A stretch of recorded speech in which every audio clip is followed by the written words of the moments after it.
Remember when you were a little kid and you were learning to tie your shoes? It seemed like adults knew this big secret you couldn't figure out while you're running around with your light-up Velcro sneakers.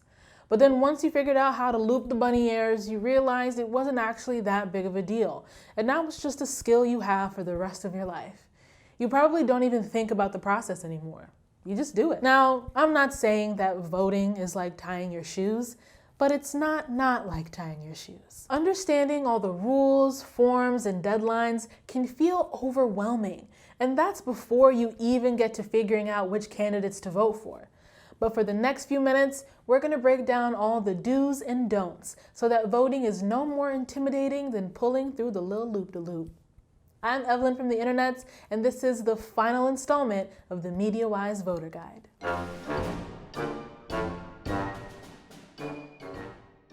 So let's start with the easiest one. Do vote. No matter what you think of our political system, not voting doesn't make a statement. It just ensures that elected officials don't hear you at all. Think of voting as a way you can take the world you want to live in and make it a reality. Voting isn't the only way to shape the world according to your values, but none of the other things you might be doing, local organizing, volunteering, donating to charity, calling your representatives, protests, and activism will get you as far if you don't also vote. Now that you're committed to voting, make sure you know the rules and deadlines for your state. Because our government leaves the power to set election laws up to the states, each state has different dates and deadlines for registering to vote, requesting absentee ballots, and voting early. If you're a college student who goes to school in a different state than the one you live in, you can vote in either the state you're from or the state where you go to school, but not both. Choose the one you consider your primary residence and learn that state's rules. To get you started, we made a whole series on this channel called How to Vote in Every State that explains, well, you get the idea. Just find the state or territory you plan to vote in and let the video walk you through the process for how you register to vote and how to actually cast your ballot on election day, along with all the documents you need to get together for every step of the way. That said, this election year is kind of a weird one, and many states are moving deadlines and changing absentee ballot requirements to make it possible for folks to vote safely while social distancing. So after you watch the video for your state, just find the link to your state's Board of Elections in the video description, or just check the handy list of election administrators we've linked below. This will get you to the website of the people in your state who are in charge of running elections. Your Secretary of State or Board of Elections website is a great place to find the info about your state's voter registration deadlines, vote by mail rules, and voter ID requirements that's most up to date, even if their websites sometimes look like they were designed in 2002. Then make a plan to vote. There are a lot of little steps between you and the ballot box, and you'll have an easier time voting if you prepare for them. So pause the video, open up your notes app, okay? Get out your bullet journal and write down the steps you plan to take. So you might ask yourself questions like, how are you going to register?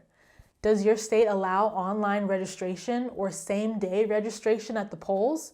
Or do you have to print out a form and mail it in? Decide how you want to register and write it down. Then choose how you'll vote. If you're voting by mail, maybe you need to add an absentee ballot request form to your list. Or maybe you're voting at an early voting site, if your state has those, or at your assigned polling place on election day. Write down the day you're going to vote, what time you'll do it, how you're going to get there, even which friends you're going to text to remind them to vote too. And then make a list of anything you need to bring with you, like registration forms or IDs. Boom.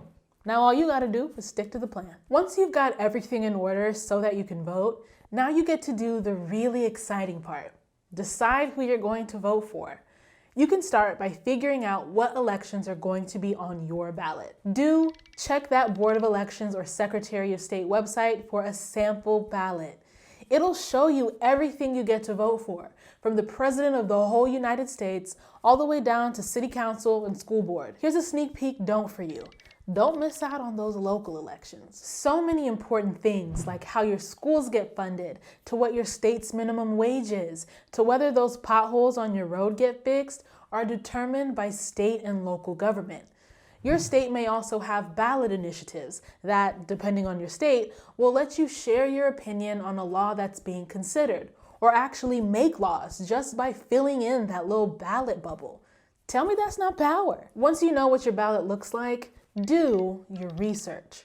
We made you a whole video about how to do that, but the TLDR is that you'll want to check out multiple sources like candidate websites, local news articles, independent voter guides, and ask yourself those big W questions each time you come across new info. Who is behind this information? What is the evidence? What are other sources saying? Where is this being published, and why is this being published? As you get a sense for who you want to vote for, you can fill out your sample ballot and use it as a cheat sheet so you don't forget anything when you actually head to the polls. All right, one last do. Run it back to your Board of Elections website to look up your polling place and get a sense of what it's going to look like on Election Day. Your election administrator will publish information about how your precinct votes, whether that's using paper ballots or an electronic voting machine, whether you'll check in by signing a register or by showing an ID. Your state may also allow poll observers in your polling place. Poll observers are groups who watch an election in progress to make sure everything's going according to plan, that machines are working, that voters are being checked in properly, that no one's being turned away who shouldn't be. All that good stuff. The laws vary from state to state about what they can do, where they can stand, whether or not they can be from partisan groups, but no matter what state you live in, they are not allowed to intimidate you out of voting. If you've gone through this whole checklist, you know what you need to do to be eligible to vote. You know where and when to go, you know what's on your ballot and which candidates you want to vote for, and even what the polling place is going to look like when you get there. Can you visualize it? You feeding that ballot into the machine? The fireworks going off? Okay, maybe not fireworks, but you get the point. It's exciting. But let's slow our roll for a second and talk through a quick couple of don'ts to make sure nothing stands between you and those metaphorical fireworks. I know voting is exciting, but don't take voting booth selfies or wear your favorite candidate's t-shirt to go vote without checking your state's laws first. Some states have laws against promoting a candidate or party within a certain distance of a polling place, or from using a phone inside a polling place at all. So maybe plan to pull on a sweatshirt over your Senator Evelyn t-shirt before you head inside, and wait to post a pic with your I voted sticker until after you leave. Also, don't let misinformation or sensationalized reporting convince you not to vote. If you've watched our episode on polling, you'll know that polls aren't votes. There's a reason that there's still a March Madness tournament at the end of a college basketball season. And there's a reason that we still hold elections no matter who is ahead in the polls. Even if the media says your candidate is really ahead or really behind, your vote matters. Many local elections are decided by a small handful of votes. And the more of us participate, the better our government can be at representing us. And lastly, don't be afraid to ask questions. Even after you've done your research, you may still be unsure about some things, and that's okay. You can call or email your election administrator before Election Day, or talk to a poll worker at your polling place. It's their job to help you. And if you ever see conflicting information about how to register to vote, and you're not sure what to believe, or you experience any kind of problems at your polling place, you can also call the Nonpartisan Election Protection Hotline at 1-866-RVOTE.